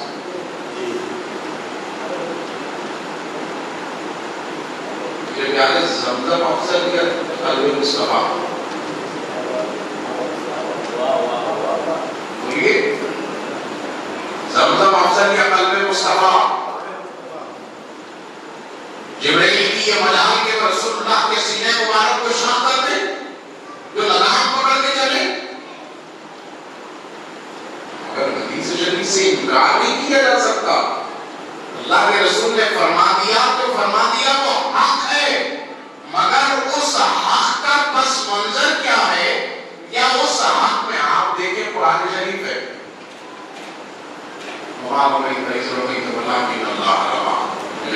اے ابھی تو کرتا ہے آپ نے بیٹی ہو آپ نے نہیں ہم نے پہ ید اللہ کی فرمائی تھی میں ابھی تو آپ نے وہ بیت رضوان کی طرف کے نیچے تحت شجرہ وہ بیت جو آپ نے دی اور وہ صحابہ کے ہاتھ پر ہاتھ کا ہاتھ تھا، لیکن نہیں ید اللہ کی فرمائی تھی ان کے ہاتھوں پر اللہ کا ہاتھ تھا، ہاتھ رسول اللہ کا اور کہا جا رہا ہے اللہ کا، میں رسول اللہ کا دریا اور کہا جا رہا ہے کہ ہم نے دریا پہنی، اور بات کرتے ہیں رسول اللہ مگر رب فرماتا ہے وما ينطق عن الهوى ان هو الا وحی یوحى، تم سمجھتے ہو کہ بات وہ کرتے ہیں، الفاظ ان کے ہیں، آواز ان کی ہے، زبان ان کی ہے، مگر وہ اپنی طرف سے کلام نہیں کرتے بلکہ ان کی زبان سے ہم گفتگو کرواتے ہیں۔ بات سمجھ میں آ رہی؟ تشبیہ کیا کہتے ہیں اس کو؟ تشبیہات۔ تو صوفیہ اور بزرگان دین فرماتے ہیں کہ اس واقعے کی حقیقت اللہ جانے، رسول اللہ جانے، مگر اولیاء کے پاس کے تشبیہات و تمثیلات میں سے ہے۔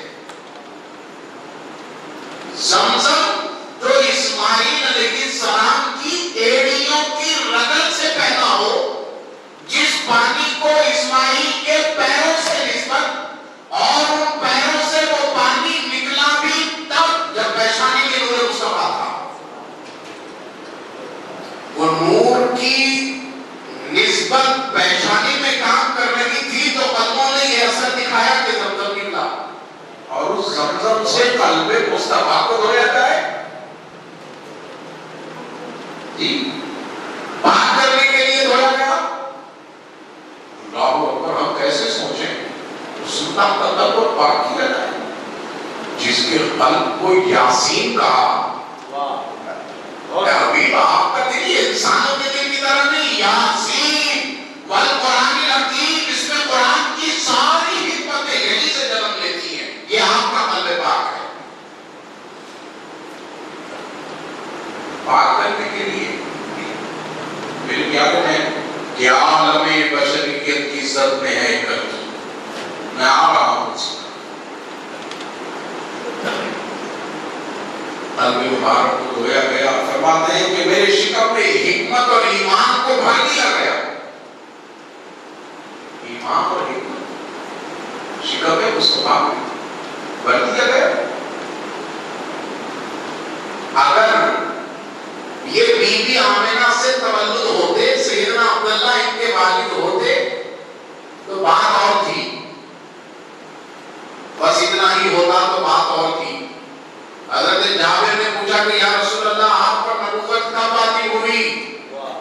فرماتے ہیں کہ اے جابر، جب آدم مٹی اور پانی کے درمیان تھے اس وقت ہماری نبوت والی ہو چکی تھی، ہم اس وقت سے نبی ہیں۔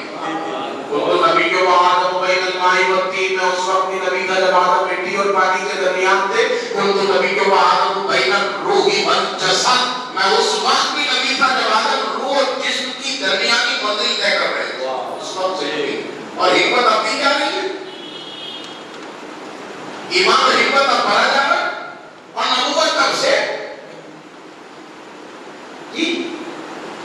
اور پھر اگر آپ دیگر احادیث پڑھیں، مصنف عبد الرزاق کو پڑھیں، حضرت محی الدین ابن عربی نے جو احادیث کو کوٹ کیا ہے وہ پڑھیں،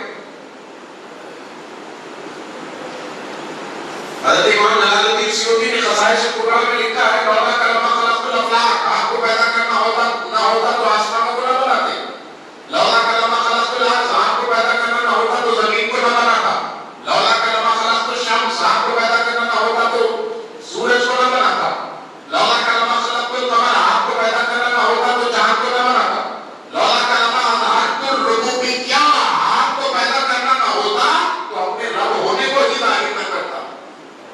یہاں بات تو کچھ اور ہے، آپ کو پیدا کرنا نہ ہوتا تو کچھ نہیں ہوتا، سب کچھ بنایا گیا ہے آپ کے لیے اور آپ کو بنایا ہے اپنے لیے۔ یہ کائنات ساری سجی ہے صرف دو پر، اسی دو کو جب کوئی آدمی اپنی زبان کی صداقت اور دل کی گہرائی کے ساتھ ادا کر لیتا ہے تو اللہ کے رسول نے فرمایا قولوا لا الہ الا اللہ فتدخلوا الجنہ، تو کہو لا الہ الا اللہ اور جنت میں داخل ہو جاؤ، کہنے والے محمد رسول اللہ۔ اللہ نے اپنے لیے کس کو بنایا؟ محمد رسول اللہ، اور ساری کائنات کو کس کے لیے بنایا؟ وہ محمد رسول اللہ۔ بات سمجھ میں آ رہی؟ اس لیے کہ اللہ کو پہچاننے کا ذریعہ بھی رسول اللہ،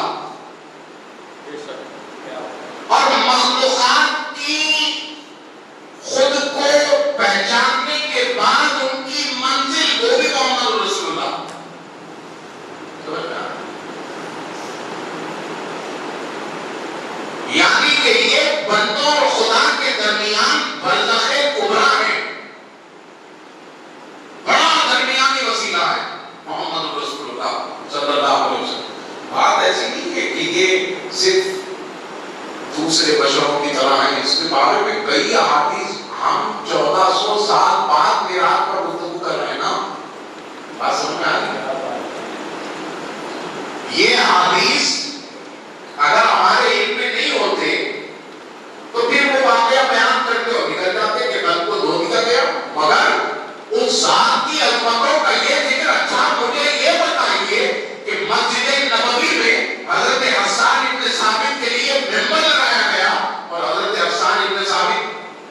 خوش الحامی کے ساتھ موجودگی دورے موجودگی رسالت میں صلی اللہ علیہ وسلم فرمائے وَأَحْسَنُ مِنْكَ لَمْ تَرَقَّتُ عَيْنِي، میری آنکھوں نے آپ جیسا حسین کبھی نہیں دیکھا. وَأَجْمَلُ مِنْكَ لَمْ تَلِدِ اللِّسَانُ، آپ جیسا حسین کبھی کسی ماں نے پیدا ہی نہیں کیا. خُلِقْتَ مُبَرًّا مِنْ كُلِّ عَيْبٍ، اللہ نے آپ کو ہر عیب سے پاک پیدا فرمایا ہے. كَأَنَّكَ قَدْ خُلِقْتَ كَمَا تَشَاءُ، آپ ایسے پیدا ہوئے جیسے خود پیدا ہونا چاہتے تھے. سبحان اللہ سبحان اللہ سبحان اللہ سبحان اللہ. پہلے ابتدائی معراج میں دل کا نکالنا، زمزم سے دھونا، ایمان سے اور حکمت سے شکم کا بھرنا، اس کا کیا مطلب؟ یہ دراصل اس واقعے کے ذریعے، اس تشبیہ کے ذریعے ایمان لانے والی بشریت کو مزاج دیا جا رہا ہے کہ چونکہ بشریت جو ہے نا اس کے دو رخ ہیں. بشریت کے دو رخ ہیں، ایک اختیاری ایک غیر اختیاری.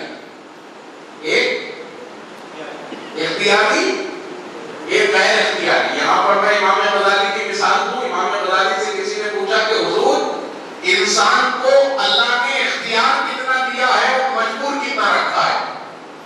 تو آپ نے کہا کہ ذرا کھڑے ہو جاؤ. کھڑے ہو گئے دونوں پیر. کہا کہ ایک پیر اٹھا لو. ایک پیر اٹھا لیا، ایک پیر کھڑے ہو. امام غزالی نے کہا آپ دوسرا پیر بھی اٹھا لو. کہا کہ حضور پھر تو گر جاؤں گا.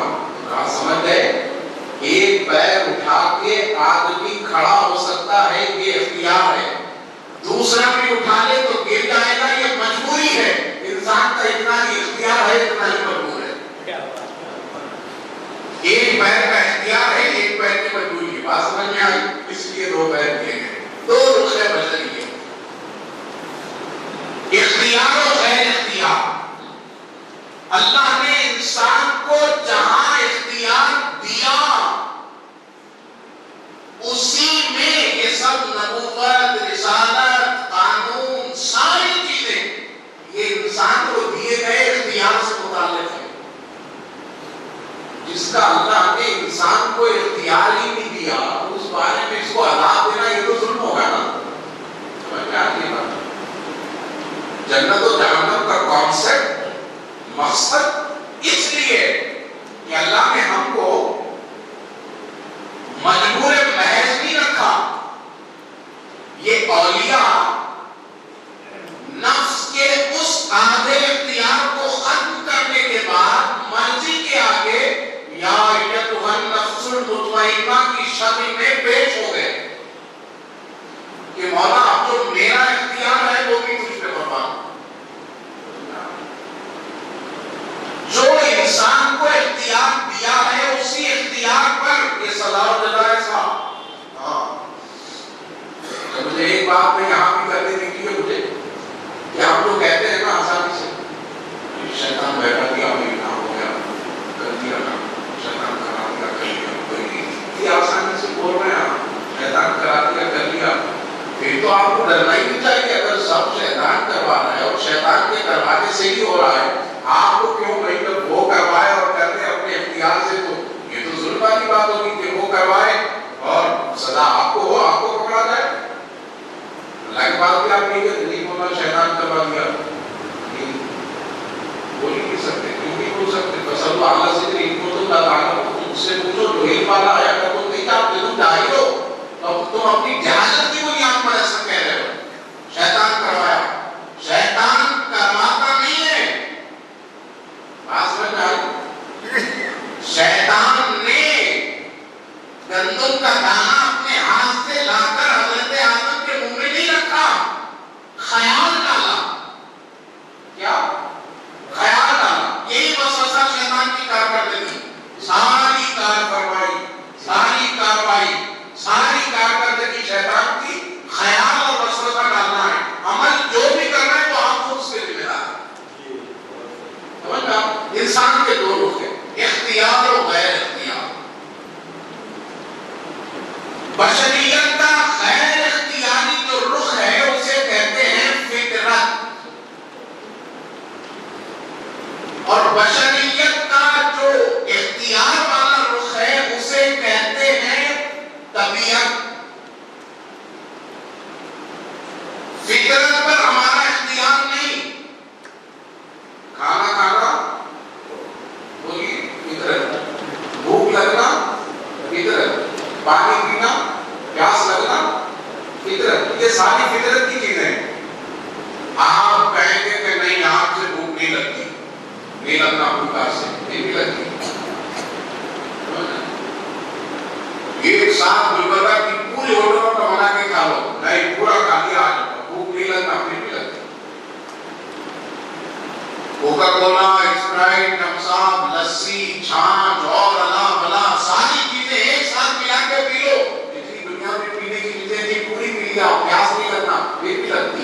فطرت اپنا کام برابر کرتی،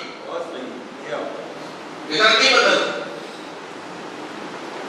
انسان فطرت میں مجبور، اب اختیار جو ہے کھانا، بھوک لگنا، یہ فطرت انسانی ہے۔ کیا کھانا یہ طبیعت انسانی ہے، پیاس لگنا فطرت انسانی ہے، کیا پینا یہ طبیعت انسانی ہے، نیند آنا یہ فطرت انسانی ہے، کیسا سونا اور کتنا سونا یہ طبیعت انسانی۔ تو آپ کی گرفت کو فطرت پر نہیں طبیعت پر کی جائے گی، اور آپ کی بشریت میں جو ترقی کرنے والا حصہ ہے وہ فطرت کا نہیں طبیعت کا ہے۔ اگر آپ اس طبیعت سے گزر جائیں، اگر آپ اس طبیعت کو سدھار لیں، اگر آپ اس طبیعت کی تربیت کر لیں، اگر آپ اس طبیعت کو سنوار لیں، اگر آپ اس طبیعت کو شائستہ کر لیں، اگر آپ اس طبیعت کو مہذب بنا لیں، اگر آپ اس طبیعت کو سلیقے والا بنا لیں، اگر آپ اس طبیعت کو متوازن نبی کر لیں، تو پھر یہاں سے بشریت کا وہ عروج شروع ہوتا ہے، یہاں سے بشریت کا عروج شروع ہوتا ہے۔ کیوں معلوم ہے؟ اب بھوک لگنا فطرت کیا ہے؟ مرضی الہی کیا ہے فطرت؟ بولیے نا، آپ ساتھ بولے کہ میں سمجھا کہ ہاں بھائی کہیں تک تو پہنچے ہیں، یہاں سے چلے تھے مسجد عفیفیہ سے، میں کم سے کم یہ تو سمجھوں کہ اتنے وقت میں سوا فنکشن تک پہنچے گے۔ جی اللہم صلی وسلم علی سیدنا محمد النبی الامین۔ بھوک لگنا فطرت، کیا کھانا یہ آپ کی طبیعت،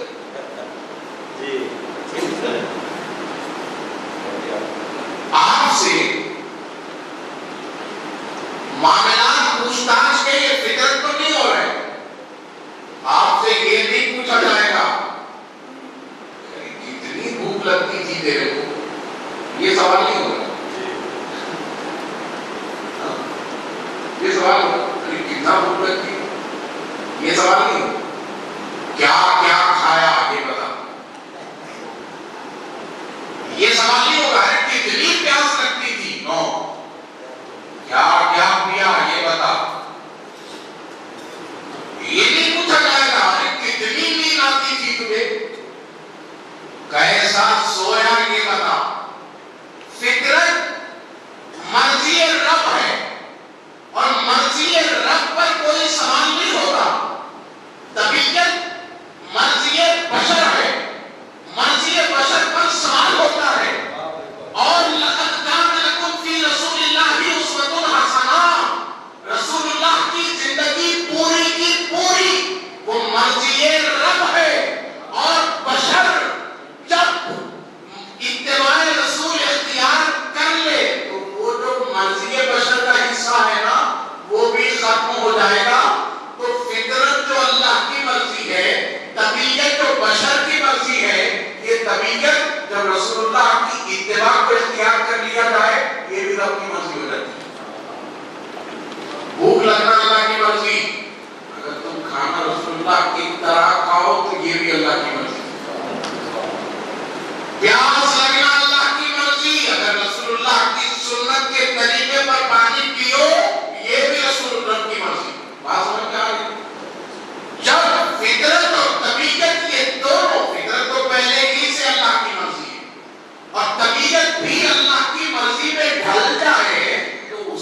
تو اعلان ہی ہے، ارجی آجا، رجوع ہو جا، آجا ارجی لا ربی کی راضیت مرضی کیا ہے، راضی ہو جانے والے نفس اپنے رب کی مرضی کی طرف آجا، فدخلی فی عبادی، اب تو میرے بندوں میں داخل ہو جا، فدخلی جنتی، اور جنت میں داخل ہو جا، میرے بندوں میں داخل ہو، جنت میں داخل ہو. یعنی کہ جب یہ اعلان اہل نفس مطمئنہ کو اسی دنیا میں ہو جاتا ہے تو اسی دنیا میں ان سے ایسے کام ہوتے ہیں کہ لگتا ہے کہ وہ دنیا میں ہوتے ہوئے جنت میں رہتے ہیں،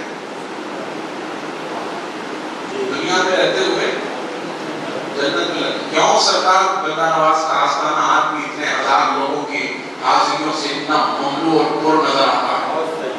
وہ اعلان ہے، یا ایتھا النفس المطمئنہ، ہے میری مرضی پر مطمئن ہو جانے والے نفس، اب رجوع ہو ہر معاملے میں. سرکار بندہ نواز کے بعد ہزاروں لوگ آ رہے ہیں تو یہ ہر آنے والے کے بارے میں اپنے رب سے رجوع ہو رہے ہیں. پروردگار وہ آیا ہے، اس کی یہ حاجت ہے، وہ آیا ہے، اس کی یہ حاجت ہے، وہ آیا ہے، اس کی یہ مرضی ہے، اور پھر کہا جا رہا ہے فدخلی فی عبادی، آپ تو میری بندگی میں داخل ہو چکے، میری جنت میں داخل ہو چکے، مقام رضا میں ہیں. تو اے سید محمد صدر الدین، اب آپ کا کہا اور آپ کا یہ رجوع ہونا ہم نہیں ٹالیں گے. اور ہمارا حال یہ ہے کہ ہم جب دیتے ہیں مذہب دیکھ کے نہیں دیتے، مسلک دیکھ کے نہیں دیتے، فرقہ دیکھ کے نہیں دیتے، قوم دیکھ کے نہیں دیتے، شخصیت دیکھ کے نہیں دیتے، وجاہت دیکھ کر نہیں دیتے. ہم جب دینے پر آتے ہیں تو صرف اپنے دینے کو دیکھتے ہیں. تو جب بندہ نواز کے آستانے سے، ایک بندے کے آستانے سے حقیقی بندہ نواز جب دیتا ہے تو وہاں پر پھر ہر قوم کا آدمی آپ کو ملے گا. یہ بشریت جب ترقی کرتی ہے، بشریت جب ترقی کرتی ہے تو حال یہ ہوتا ہے، جو محتاج ہے اس میں مختار کی شان نظر آنے لگتی ہے. اولاد نہیں ہے چاہیے، سرکار اولاد نہیں ہے دیجیے، تو مل جاتی ہے. یہ کوئی بڑا مسئلہ ہے اللہ کو اولاد دینا؟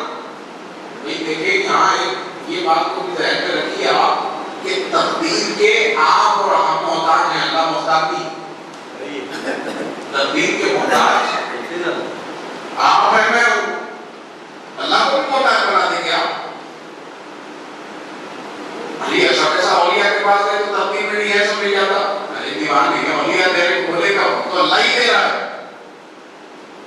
وہ نہیں نظر آنے والا جو ہاتھ نہیں رکھتا اپنے حبیب پر کریاں مارے تو وہ کہتا ہے میں نے مارا.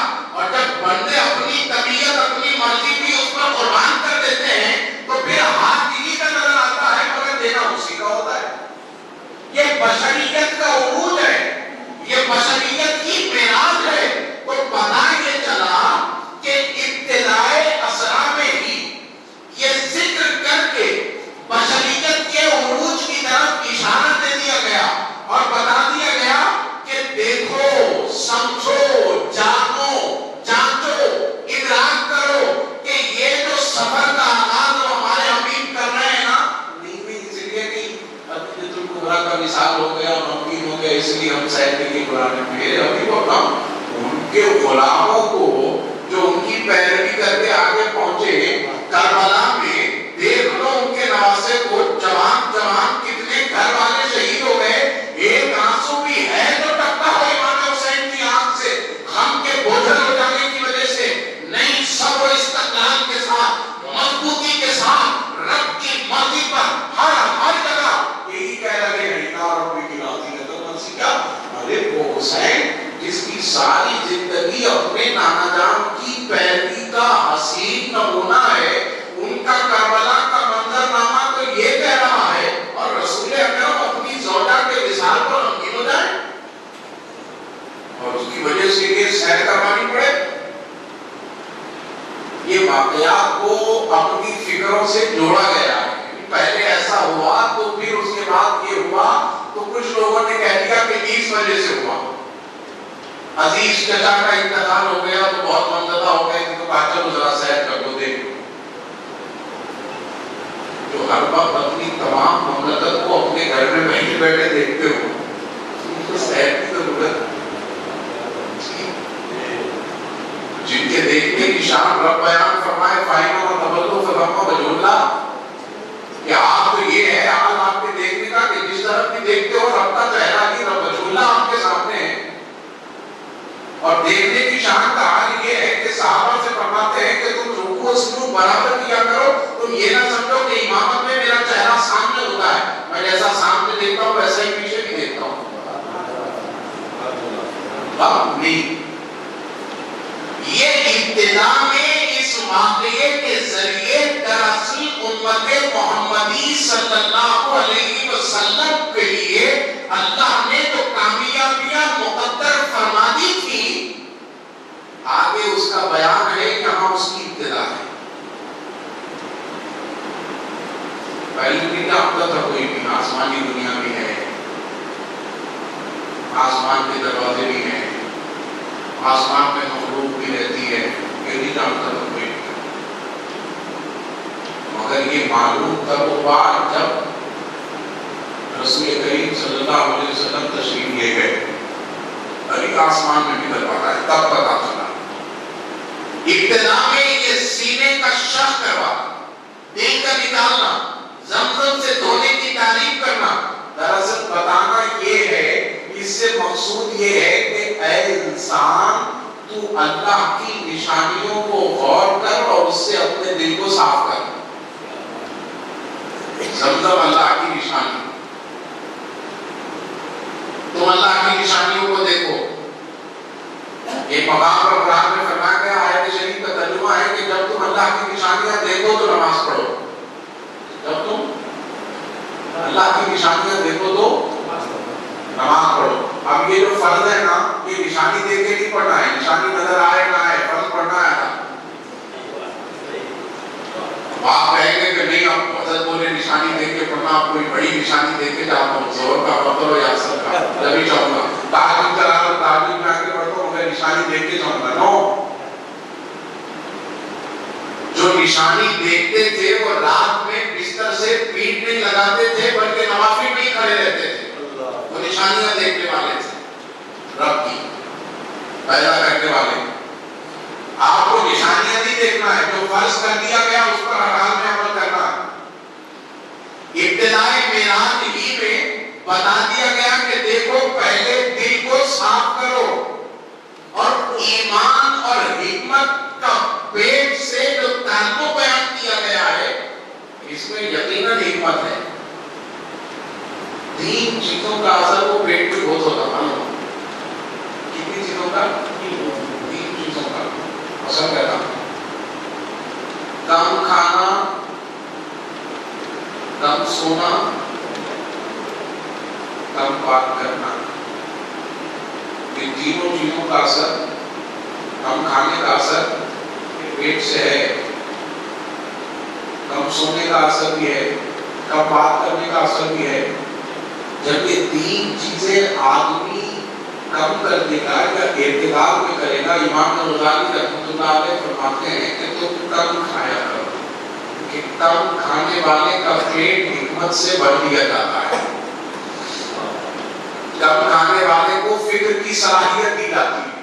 آج کیا کرنا ہے, دوست دعوت آئی کہیں نہ کہیں نہیں ملی دعوت تو کسی غریب دوست کو بتا کے ہوٹل میں لینے چلے جاتے, کھانا تو ہے کھانا بے کی وجہ سے کہا. یعنی ہماری اب اگر آپ یہ فکر کریں, فلسطین میں یہ حال ہوتا ہے, پہلے فلسطین کے ساتھ اس طرح کے ظلم و ستم کے معاملات کیے جا رہے ہیں, آپ کیا کریں گے اس کا؟ میرے پیارے, ہم فلسطین والوں کے لیے کچھ نہیں کر سکتے. ہم کو نشانی دیکھنا ہے اور نماز پڑھنا ہے. سمجھ میں آ رہا ہے؟ نشانی فلسطین میں نظر آ رہی ہے. جنگ کا عنوان جو کچھ بھی ہو, انسانوں کے اعمال کا اس میں برابر حصہ ہے. رب ظلم نہیں کرتا. اہل فلسطین کو فلسطین کے رہنے والے ضرور ہیں, مگر ان کی عادات, ان کی نسلیں, ان کے کردار, ان کا انسانوں کے ساتھ سلوک اور جو خدا کی کے فرامین کو, رسول اللہ کے فرامین کو جو انہوں نے بھلا دیا, اس کے بعد جو حال ہو رہا ہے. بہرحال مسجد اقصی ہونے کی وجہ سے سارے کے سارے یہودی اور عیسائی ٹوٹ پڑے، ایسا نہیں ہے۔ یہ وقت تو ایسا تھا نا کہ حضرت زرار رضی اللہ تعالیٰ کو میدان جنگ میں ننگی پیٹھ سے، یہ صحابی کی تاریخ ہے کہ کبھی آپ میدان جنگ میں ذرا بکر یا اوپر جو ہے کوئی جنگی لباس نہیں پہنے، ننگی پیٹھ سے جنگ کرتے، اور کبھی بھی کنارے پہ ٹھہر کے جنگ نہیں کرتے، قلب صف میں جا کے جنگ کرتے، بیچ میں ننگی پیٹھ، کوئی خوف نہیں، کوئی ہیبت نہیں، ننگی پیٹھ کے ساتھ جنگ کرتے۔ یہ تاریخ ہماری رہی ہے۔ حضرت خالد بن ولید کو دیکھیں، ہزاروں کے لشکر میں چند گھس گئے اور پھر خلا نما کر دیا۔ حضرت خالد بن ولید کو ٹکتے ہی نہیں تھے، ابتدا وہ سیدھے چلے جاتے بیچ کی سب میں، ان کا کام یہ ہوتا کہ جنرل کام ہے، اہم لیڈر کا، اس کو گراؤ، سب کو تب بھاگ رہے۔ یہ حضرت خالد بن ولید کی جنگی چال ہوا کرتی، یہ ہمتیں ہماری ہیں پہلے کی۔ یہ سوال دراصل آیا کہاں؟ جس بشریت کی زد میں آسمان ہے، وہ ایک مسجد کی حفاظت کرنے میں کیوں پریشان ہے؟ اصل چیز ہے تمہاری زندگی کا مقصد اللہ نے متعین کر دیا۔ ما خلقت الجن والانس الا لیعبدون، حضرت عبداللہ ابن عباس فرماتے ہیں لیعبدون کی دراصل مراد ہے لیعرفون، تاکہ تم اللہ کو پہچانو۔ تم اللہ کو پہچانو گے کب؟ جب اس کے حبیب کی زندگی کو اپنی عملی زندگی میں اختیار کرو۔ تمہارا کھانا، پینا، چلنا، پھرنا، اوڑھنا، بچھونا، جاگنا، سونا، تجارت، لین دین، ثقافت، صحافت، معاشرت، سیاست، تمدن، ساری چیزیں تمہاری اتباع رسول کے سانچے میں جب ڈھل جائیں گی تو پھر تم کو پتا چلے گا کہ یہ بشریت کی زد میں گندم آتا کیسے۔ حضرت سلطان باہو وہ ایک مقام پر رات میں جنگل میں ذکر کر رہے تھے، مشہور ہے آپ کے تذکار میں، ذکر کر رہے تھے، بارات جا رہی تھی تو بارات والوں نے راستے میں بھٹک گئے تھے راستہ، انہوں نے کہا کہ اب راستہ بھٹک گئے اور جانا ہے اپنے مقام پر، راستہ اس سے پوچھے کیا کریں؟ کچھ دیر میں آگے بڑھے تو ایک ذکر کی آواز آنے لگی، مقام بھوک کا مقام ہے، اس مقام پہ ذکر کی آواز آ رہی، چلو اسی شخص سے بولیے، گئے ان کے پاس، جا کر ان سے کہا کہ حضرت کو ہم کو آپ سے مقام کا پتہ پوچھنا، آپ بتاؤ کہاں جانا ہے؟ کہا کہ جی حضور کو احمد پور ہمیں جانا ہے۔ احمد پور نہیں، ہم بارات دے کے جا رہے ہیں، وہاں دلہن ہے لینا ہے، احمد پور جانا ہے۔ تو حضرت سلطان باہو نے کہا کہ ٹھیک ہے میرے ساتھ پیچھے پیچھے آؤ، میں احمد پور پہنچا دیتا ہوں۔ ساری بارات والے پیچھے لگ گئے، آپ نے ایک قدم بڑھایا، پھر دوسرا قدم بڑھایا اور ہاتھ کا اشارہ کہا دیکھو احمد پور سامنے ہے۔ سب نے آنکھیں اٹھا کر دیکھا تو بڑے خطرہ کر رہا ہے،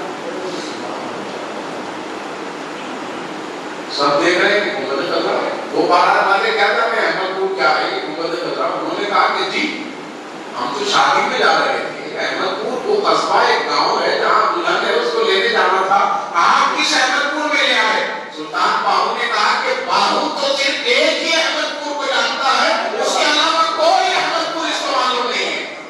جب تمہاری زندگیاں اس طرح ہو جائیں تو پھر پتا چلے گا کہ عالم بشریت کی زد میں ہے گندم۔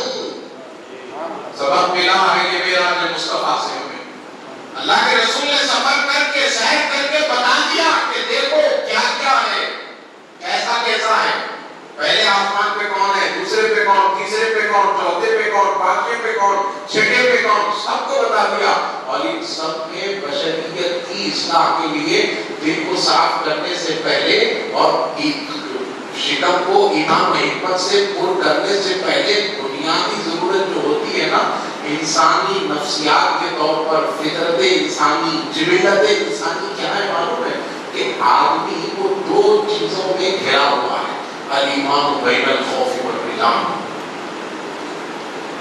خوف اور امید، ان دو کے درمیان انسان گھرا ہوا ہے۔ تو جہاں معراج میں یہ ساری کیفیات اللہ کے رسول نے بتائی، پھر وہیں پر یہ بھی بتایا کہ میں نے جنت میں فلاں کو دیکھا، میں نے جنت میں فلاں کو دیکھا، اس کو یہ اجر دیا جا رہا تھا، میں نے جہنم میں شرابی کو دیکھا، اس کے ساتھ یہ حال ہو رہا تھا، سود خور کو دیکھا، اس کے ساتھ یہ حال ہو رہا تھا، منافق کو دیکھا، وہ نچلے گڑھے میں پڑے ہوئے تھے، دھوکے باز کو دیکھا، وہ اس طرح پڑے ہوئے تھے۔ پہلے ابتدا میں دل کو صاف کرنے کا بتایا، مگر آدمی دل صاف کرنے، حال کو درست کرنے کی اس وقت تک فکر نہیں کرتا جب تک کہ یہ خوف اور رجا کے اصول قائم نہ کر دیے جائیں۔ وہ بتایا یہ دراصل معراج انسانیت کے لیے ایک سبق ہے عروج کا، کہ تم دیکھو اگر تم اپنے دل کو صاف کر لو، اور کہہ بھی دیا گیا نا قد افلح من تزکا، آدمی کہا وذکر اسم ربہ، پھر تیسرا درجہ ہے فصلی، پہلے دل صاف کرو، پھر ذکر کرو، پھر نماز پڑھو۔ پھر یہاں نماز سے مراد آپ کیا نا فجر ظہر عصر مغرب عشاء 9، یہ 5 نمازیں پڑھنے کے لیے آپ کے دل کا صاف ہونا بھی شرط نہیں ہے۔ فرض فرض مطلب that's all، فرض ہے تو فرض ہے، ہر حال میں کھڑے ہو کے نہیں پڑھ سکتے بیٹھ جاؤ، بیٹھ کے نہیں پڑھ سکتے فرض نماز ہے لیٹ کر پڑھو، لیٹنے میں بھی ہاتھ نہیں اٹھتے ہیں، قبلہ کو نہیں ہو سکتے ہیں، تو پھر تم اپنے یقین کو مضبوط کرو، اشاروں کے ساتھ پڑھو۔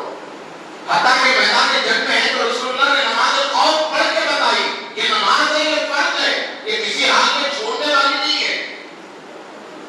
وہ جو ہے قد افلح من تزکا وذکر اسم ربہ فصلی، یہ کثرت نوافل ہے۔ تم پہلے اپنے دل کو صاف کرو، پھر کثرت سے اللہ کا ذکر کیا کرو، اور جب تمہارا دل صاف ہو جائے اور کثرت ذکر سے تمہارے اخلاق درست ہو جائیں تو پھر تم نوافل کی طرف رجوع ہو جاؤ۔ راتوں کی نوافل پڑھا کرو، اشراق پڑھا کرو، چاند پڑھا کرو، سمجھ میں آ رہا ہے؟ یہ اس وقت کی بات ہے۔ سبحان الذی اسریٰ بعبدہ لیلا من المسجد الحرام الی المسجد الاقصی، باہر ہے وہ بات جو لے گئی اپنے بندے کو راتوں رات مسجد الحرام سے مسجد اقصی تک، اس درمیان ہم نے برکتیں رکھی ہیں۔ میں ایک تمثیلی انداز میں کہہ رہا ہوں، آپ ملاحظہ فرمائیں کہ پہلے دل صاف کیا جائے، ایمان پیٹ کو ایمان کی حکمت کے نور سے بھرا جائے، تو پھر اس بندے پر اللہ اپنی برکات کے دروازے کھول دیتا ہے۔ اس کو پتا چلتا ہے کہ پھر برکات ہوتی کیا ہے جی، پھر وہ گھر میں 3 لوگوں کا کھانا ہے تو 5 لوگ بھی آ جائیں تو وہ ڈرتا نہیں، وہ کہتا ہے کہ اپنے 3 دیوالوں کو 1 دیوالا بنا لوں گا مگر 5 کو کھلاؤں گا ضرور۔ یہ برکت ہوتی ہے، اور پھر اللہ کی برکت ظاہری اس طرح ہوتی ہے کہ وہ 5 سارے کھا بھی لیتے ہیں، کھانے کے بعد کسی کو یہ شکایت نہیں ہوتی کہ ہم صحت نہیں ہوئے۔ الذی بارکنا حولہ لنریہ من آیاتنا، ہم نے جو اطراف میں تمہارے اطراف میں ہم نے برکتیں پھیلا رکھی ہیں، بندگی سے مخاطبت ہے، یعنی کہ کہا جا رہا ہے کہ تم اگر سبق لینا چاہو، یہ دراصل تحقیق ہوئی مجھے حضرت عزیز اللہ سلمان صاحب کی گفتگو سے، تو میں بہت دیر تک بیٹھ کر اس تذبذب میں تھا کہ گفتگو کروں کہاں سے اور کس سرے کو پکڑ کے کھینچوں۔ وہ دراصل حال میرا ویسا تو ہے نہیں، مگر ایک شعر ہے کہ فلسفی کو بحث کے اندر خدا ملتا نہیں، ڈور کو سمجھا رہا ہے اور سرا ملتا نہیں۔ میں بڑی دیر تک بھی خاموش بیٹھا رہا، حضرت خطاب کر رہے تھے، میں سوچ رہا تھا کہ کوئی بات اگر مجھے مل جائے تو کچھ خیالات آ رہے تھے، مگر میں کس دھاگے کو پکڑ کے کھینچوں کہ پھر اس کے بعد کئی گیٹیاں کھولے۔ پھر انہوں نے جو معراج کا پیغام کہہ کر فلسطین کی جب گفتگو کی تو وہیں سے وہ کام پھر نبض اپنے کام پہ لگ گئی، تو میں پھر اسی تمثیل کا یہ دماغ اسی وقت بنا اور پھر یہ گفتگو تابڑتوڑ ہو رہی، پھر بدی اللہ کے فضل سے، رسول اللہ کے کرم سے، غوث اعظم کے نالین کے صدقے، میرے پیر کی صحبتوں کی برکات سے یہ گفتگو بالکل پھر بدی ایک طور پر میں کر رہا ہوں۔ صحابہ نے ذکر، اب جب اللہ اپنی برکتوں سے اس کو